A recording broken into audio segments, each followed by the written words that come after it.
तो ये कहना कि भगवान यह अनुत्तम का अर्थ सर्वश्रेष्ठ भी नहीं लग सकता। अब दास ये कहना चाहता है कि मुसलमान भाइयों की यह थ्योरी थी तो ठीक कि अभी हम हिंदुओं को मुसलमान बनावा, ये एक अल्लाह की साधना करके अपना कल्याण करवा लें। और वो क्या बता रहे हैं, वो हमारे सदग्रंथ भी यही कह रहे हैं कि देवताओं की पूजा नहीं करनी चाहिए। अब देखो 7वें अध्याय के 23वें श्लोक में, अब 20 से 23 में, ये 7वें अध्याय के 15 से कंटिन्यूस है, उससे संबंधित है, लगातार है।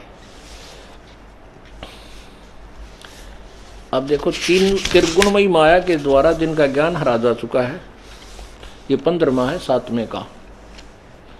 पुनर्फिर पढ़िए, माया के द्वारा त्रिगुणमयी माया, रजगुण मरबा, ये त्रिगुणमयी माया, ये बड़ी खतरनाक है। तो माया के द्वारा जिनका ज्ञान हरा जा चुका है, वो राक्षस असुर स्वभाव को धारण किए हुए मनुष्यों में नीच और दूषित कर्म करने वाले मूर्ख मूढ़ लोग मुझे भी नहीं बचते। अब इसी से संबंध है इस 20वें का अध्याय नंबर 7 का 20 कि उन भोगों की कामना द्वारा जिनका ज्ञान हरा जा चुका है, अपने स्वभाव से प्रेरित होकर उस नियम को धारण करके अन्य देवताओं को बचते हैं, ब्रह्म से अतिरिक्त ब्रह्मा विष्णु महेश की पूजा करते हैं। और देखो जो सकाम भक्त जिस देवता के स्वरूप को श्रद्धा से पूजना चाहता है, उस भक्त की श्रद्धा में उसी देवता के प्रति स्थिर करता हूँ। आगे देखो, अब 22 में कमाल कर दिया है, वह पुरुष उस श्रद्धा से युक्त होकर उस देवता का पूजन करता है और उस देवता के से मेरे द्वारा ही विधान किए हुए इच्छित भोगों को निसंदेह प्राप्त करता है। 23 में तोड़ पाड़ दिया। 23 में कहा है, परंतु उन अल्प बुद्धि यानी मंद बुद्धि वालों का वह फल नाशवान है। देवताओं को पूजने वाले देवताओं को प्राप्त होते और मेरे भक्त मत भक्ता मुझको ही प्राप्त होते। अब क्या भाव हो गया कि अन्य देवताओं की पूजा नहीं करनी चाहिए, हमारे शास्त्र भी बता रहे हैं। और मुसलमान भाई ये क्या कह रहे थे, वो सिकंदर लोधी के परमात्मा हम तो इनको अपना एक अचीज समझकर, अपना प्यारे भाई समझकर, बहन भाई समझकर इनको मुसलमान बना करके सच्चा अपने एक अल्लाह की पूजा के लिए करवाते हैं। ये तो अपने जैसे अपने बच्चे को, भाई को, छोटे को ना दूध पीवाता है वैसे भी जबरदस्ती पिलाते, ना पी ना मारूंगा तेरा। और इंजेक्शन लगवाना हो तो भाई छोटे बालक ने भाई बहन या पिता माता ले जाते हैं, जबरदस्ती लिटाकर उसके कुल्ले में इंजेक्शन लगवाते हैं, इसका रोग कट जा, जान बच जा। मुसलमान कह रहे हैं कि हम इस उद्देश्य से इनको मुसलमान बना रहे थे हिंदुओं को। परमात्मा कहने लगे, ले तुम्हारी भी, तुम्हारा शास्त्र, तुम्हारा ज्ञान भी तुम्हारे आगे रख देता हूं। अब देखो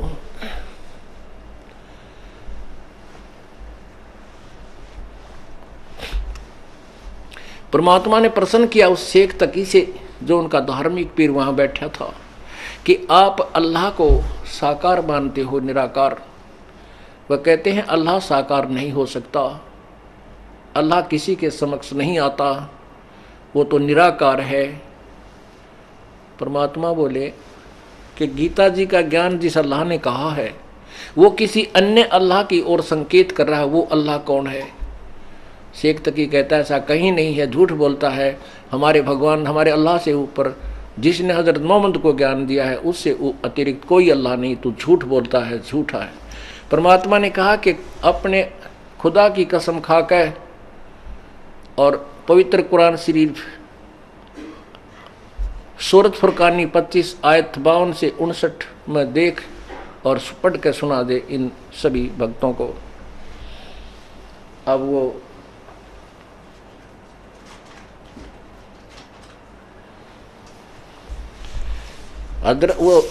पीर जी ने तुरंत कुरान शरीफ उठाया और लगा उसमें चश्मे लागा पढ़ने, देख गहराई से।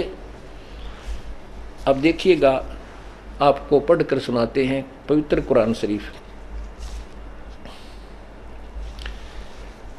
ये है कुरान शरीफ। इसके विषय में लिखा है, यह वह इल्हामी किताब है जिसमें संदेह की कोई गुंजाइश नहीं है। इसमें जो लिखा है फाइनल है। मुतरजम है, यहाँ है शास्त्रीय अरबी पद्धति पर नागरी लिपि में अनुवाद सटीपन, इसका ये अर्थ है। ब्रहासिया रूपांतरकार हैं नंद कुमार अवस्थी। और शेरवानी संस्करण, ये कहाँ से मिला है, कहाँ से प्रकाशित है, ये देखिएगा। ये वही कुरान शरीफ, ये वह इल्हामी किताब है जिसमें कोई संदेह की गुंजाइश नहीं। शास्त्रीय अरबी पद्धति पर नागरी लिपि में शेरवानी संस्करण। प्रकाशक है लखनऊ किताबघर, मौसम बाग, सीतापुर रोड, लखनऊ। इसमें आप देखिएगा,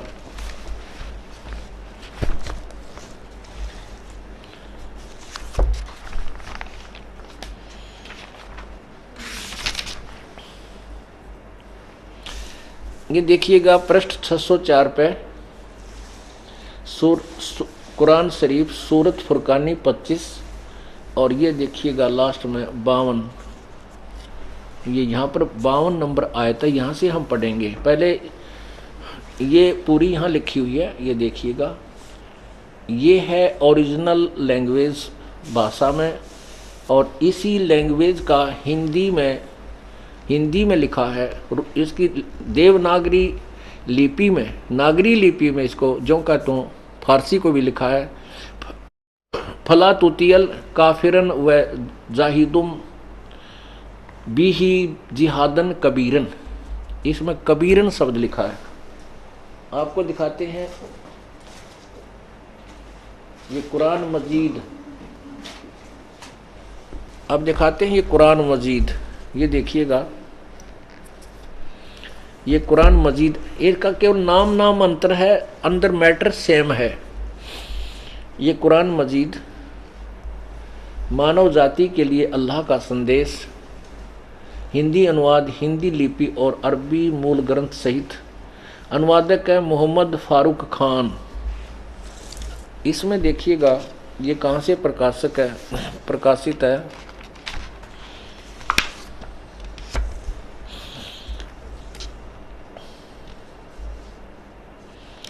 इस पवित्र ग्रंथ को पाक, साफ और शुद्ध होकर पढ़ें।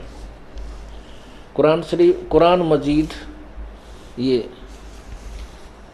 है मकतबा अल असनात नई दिल्ली में से प्रकाशित है। ये इनके द्वारा प्रकाशित है, और प्रकरण वो ज्यों का त्यों है, इसमें कोई अंतर नहीं है। ये देखिएगा, ये 370 पृष्ठ पे, ये 300 यहाँ देखना, हाँ 370 पृष्ठ पे यहाँ देखिएगा सूरत फुरकानी।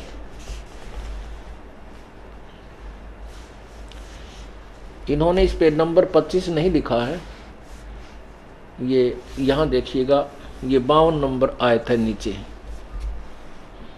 हाँ ये यहाँ पर है, ये यहाँ से लिखा है मेरे ख्याल में, शुरुआत जहाँ से होती है इसकी।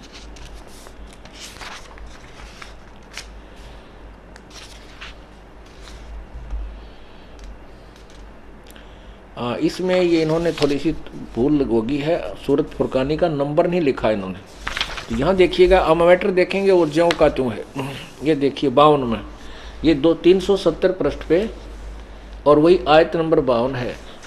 क्या लिखा है, फला तुतियल काफिरन न व जाहिदुम बिही जिहादन कबीरा। इसमें स्पष्ट कबीरा शब्द है। अब इसको कबीरा कहो चाहे कबीरन कहो, इसका अर्थ कबीर ही है। ये 52 नंबर है। तो काफिरों की बात न मानना, और इस कुरान से तुम उनसे बड़ा जिहाद करो। बड़ा माने ये कबीर का अर्थ बड़ा कर दिया इन्होंने। और आगे देखो, अब ये 57-58 में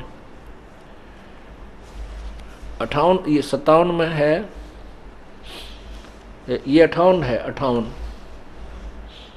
इसमें ये खबीरा शब्द है, उसमें खबीरन है कुरान शरीफ में, और 59 में भी ये खबीरा है, 58 में भी खबीरा, उसमें कबीरन और खबीरन है। और ये देखिएगा आयत नंबर 19 में ये कबीरा शब्द है, आयत नंबर 21 में भी कबीरा शब्द है। इसमें कुरान शरीफ में कबीरन है, बाकी सेम मैटर है और कोई इसमें फ़र्क नहीं है। यहाँ देखिएगा, ये हम फिर पवित्र कुरान शरीफ को ही लेते हैं, ये कुरान शरीफ है और वही प्रश्न नंबर 604 पे हम आते हैं। इसमें क्या कहा है, ये 52वां शुरू होता है कि फला तुतियल काफिरन वजाहिदुम बही जिहादन कबीरन। इसका अनुवाद यहाँ किया है हिंदी में, ए पैगंबर अर्थात कुरान शरीफ ज्ञानदाता अल्लाह, जो मुसलमान भाई जिसको अपना अल्लाह यानी हजरत मोहम्मद जिसको अपना खुदा मानते हैं, वो कह रहा है कि हे पैगंबर तू काफिरों का कहा न मानना और इस न मानना, और इस कुरान की दलीलों से यानी मैं तुम्हें जो बता रहा हूँ से उनका सामना बड़े जोर से करो। कबीरन का अर्थ इन्होंने ये बड़ा कर दिया, और ये दास बताना ये चाहता है, परमात्मा कह रहे थे कि ये सभी वेद कतेब मेरा ही भेद बता रहे हैं। इसका ये अर्थ है कि कुरान शरीफ के बोलने वाला अल्लाह कह रहा है कि हजरत मोहम्मद ये काफिर लोग हैं, ये नहीं मानते कि कबीर परमात्मा जो तेरे को जिंदा रूप में मिला था वो वास्तव में पूर्ण परमात्मा है, और तू उनकी बातों में मत आना। मैं तुझे जो बता रहा हूँ, ये ज्ञान दे रहा हूँ, आयत भेज रहा हूँ, इन पर पूर्ण विश्वास रखना और इसका संघर्ष करना, लड़ना नहीं, उनकी बात नहीं मानना। तू मेरे बातों पर, मेरे द्वारा दिए गए इस कुरान शरीफ के ज्ञान पर दृढ़ रहना। आगे देखो, अब प्रश्न नंबर 607 पे आयत 53 में कहा है, और वही है वो कबीर नामक अल्लाह, वही है वो जिसने दो दरियाओं को मिला चलाया, मीठा पानी आदि सारा कुछ। हम सिर्फ यहाँ लाएंगे आपको, ए पैगंबर, ये 58 में, ए पैगंबर उस जिंदा, ये जो तुझे जिंदा रूप में मिला था उस पर भरोसा रखो जो कभी मरने वाला नहीं है, और तारीफ के साथ उसकी पाकी बयान करते रहो। वो अपने बंदों के गुनाहों से वह काफ़ी खबरदार। इन्होंने खबीरा का अर्थ, ये खबीरा जो अर्थ है, ये खबीरन खबीरा, इसका अर्थ इन्होंने बड़ा कर दिया, काफ़ी बहुत।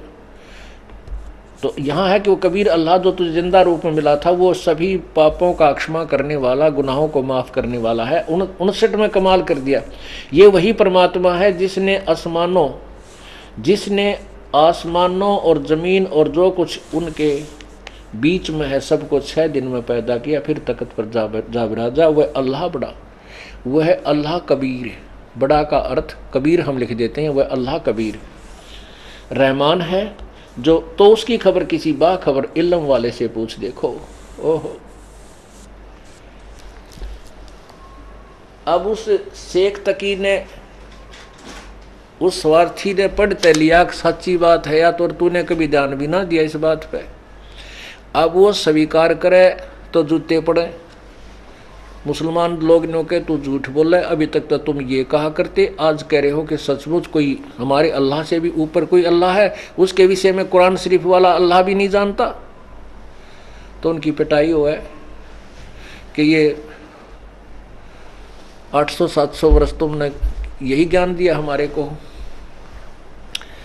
अब परमात्मा कहते हैं कि जो हजरत मोहम्मद जिसे अपना भगवान मानते हैं, और आप जी भी कहते हो कि जो आयत का ज्ञान है वो परमात्मा अल्लाह द्वारा ही सीधा दिया गया है, चाहे वो फरिश्तों के माध्यम से, चाहे उन्होंने उस किसी प्रकार ऊपर से आकाशवाणी करके, या उसने उसके अंदर किसी देवता पितर में प्रवेश करके बोला, वो ज्ञान अल्लाह का ही है। तो उस कुरान शरीफ बोलने वाला अल्लाह तो कह रहा है कि उसकी खबर किसी बाखबर से पूछ देखो इससे सिद्ध हुआ कि तुम भी पूर्ण परमात्मा की साधना नहीं कर रहे। तुम्हारा भी भगवान जो अल्लाह तुम्हारा है वो पूर्ण मोक्षदायक नहीं है, तुम भी डरे ढो रहे हो।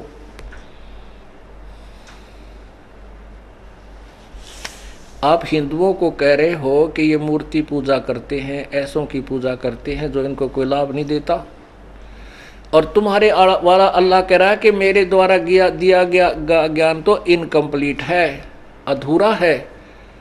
हम इसको गलत नहीं कह रहे, तुम्हारे ज्ञान को परमात्मा बोले ये इनकम्प्लीट है और पूर्ण मोक्ष बिना गुजारा आपका हो नहीं सकता।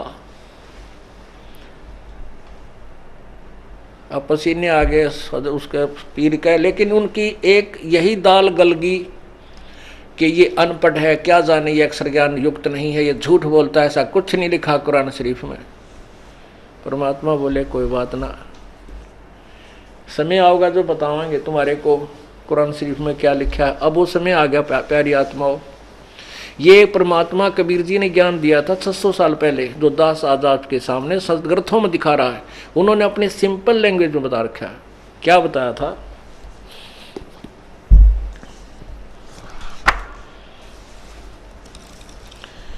बिलो मान विस्तार बिला का, नोज उदर गर संजम जाका, जाके भोग मोहम्मद आया, नोज उदर घर मोहम्मद जाया। ऐसा ज्ञान मोहम्मद पीरम, ऐसा ऐसा जान मोहम्मद पीरम, जिन मारी गऊ शब्द के तीरम। शब्द फेर जवाई, जिन गोसत नहीं भाख्या हंसा राख्या। ऐसा पीर मोहम्मद भाई। कहते हैं वो तो हजरत मोहम्मद जी जो है, उन्होंने वो ऐसे हजरत मोहम्मद को तो ऐसा समझ, ऐसा पीर समझ, उन्होंने गाय को शब्द से यानी वचन से मारा था। और तुम्हारा ही दृष्टिकोण, क्योंकि आप मानते हो कि उन्होंने जीवित की थी, वैसे तो कबीर परमात्मा उनसे मिले थे जिंदा महात्मा में रूप में, और फिर जब उन्होंने दोबारा याद किया था तो उन्होंने जाकर ही गऊ को जीवित किया था। तो और शब्द फेर जवाई, जिन गोसत नहीं खाया, ओए उन्हें मांस नहीं खाया हजरत मोहम्मद ने, और वो जीव बचा दिया, फिर जीवित कर दिया। ऐसे पीर मोहम्मद भाई, वो तो ऐसे पीर थे, तुम नकली पीर, झूठ बोलते हो, तुम गलत गुमराह कर रहे हो मुसलमान प्यारी आत्माओं को। फिर क्या बताते हैं कि हजरत मोहम्मद ना तो कोई इस तरह की साधना करता था, ना मांस खाता था, और फिर भी वो मोक्ष अधिकारी नहीं हुआ उस साधना से। जैसा कि आपने कल हजरत मोहम्मद के जीवन चरित्र में पढ़ा, हजरत मोहम्मद के 3 बेटे थे, तीनों उसकी आँखों के सामने मर गए जबकि वो साधना करता था। यही जो उनके द्वारा अल्लाह के द्वारा बताया गया था। और अंत में उनकी मृत्यु हुई, भयंकर पीड़ा से, बुखार से बेहोश हो जाता था। ऐसा बुरा हाल होकर के वो तड़फ कर मरा। तो उसके ऐसे तो हजरत मोहम्मद भी स्वर्ग नहीं गया, तुम तो जाओगे कहाँ? देखो पुण्यात्मा, स्वर्ग जाने वाले व्यक्ति के भी लक्षण न्यारे होते हैं। वो ऐसे भुगता, ऐसे तंग होकर नहीं मरता, वो तो आसानी से शरीर छोड़कर चला जाता है। और जिस साधना के करने से कोई सुख घर में हुआ ना, शरीर में रहा नहीं, तीनों बेटे मर गए। जिस व्यक्ति के 3 पुत्र मर जाए, वो भक्ति क्या करेगा? उसका भी नास्तिक हो जाएगा। पुण्यात्मा, ये काल का भयंकर जाल है। एक जबरील नाम के देवता ने फरिश्ते ना करके हजरत मोहम्मद को जबरदस्ती काल का यो ज्ञान जबरदस्ती पढ़ाया, गला घोट घोट कर पढ़ाया। आपको अभी 2 मिनट दिखाते हैं। ये दास अपनी ओर से नहीं कह रहा, ये इन सदग्रंथों में लिखा हुआ, उन्हीं के सदग्रंथों में लिखा हुआ जो विवरण है आपके समक्ष कर रहा है।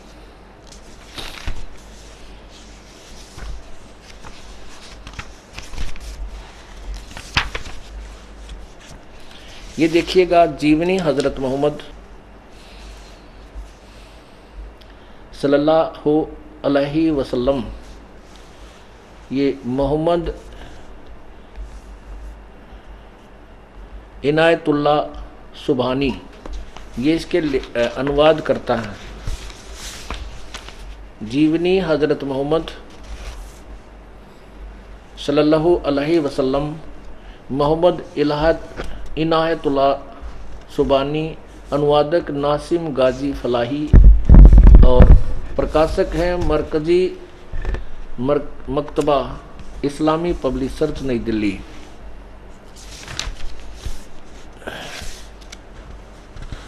और मुद्रक हैं HS ऑफसेट प्रिंटर्स नई दिल्ली।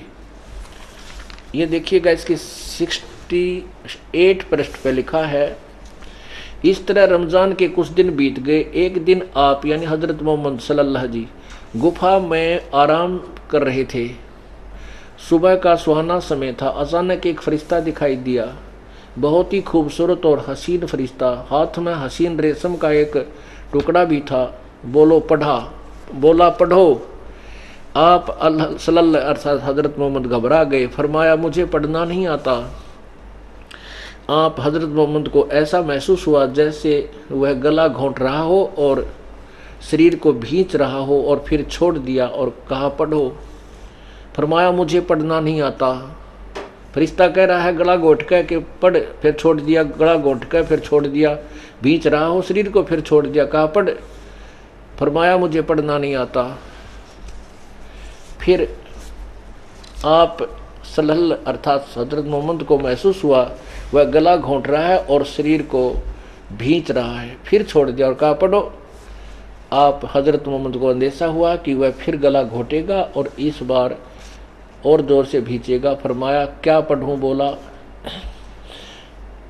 पढ़ो अपने रब के नाम जिसने पैदा किया इंसान को खून की फुटकी से। पढ़ो तुम्हारा मेहरबान रब ही जिसने कलम से सिखाया इंसान को कुछ सिखाया जो उसे मालूम न था, कुरान।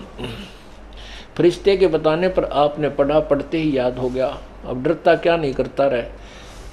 फिर चित्त पर अंकित हो गया। फिर फरिश्ता चला गया। आप उठ खड़े हुए। भय से दिल बैठा जा रहा था, घबराहट से चेहरा उतरा हुआ था। आप सहमी निगाहों से गुफा में हर तरफ देखने लगे। हैरानी और घबराहट की हालत थी।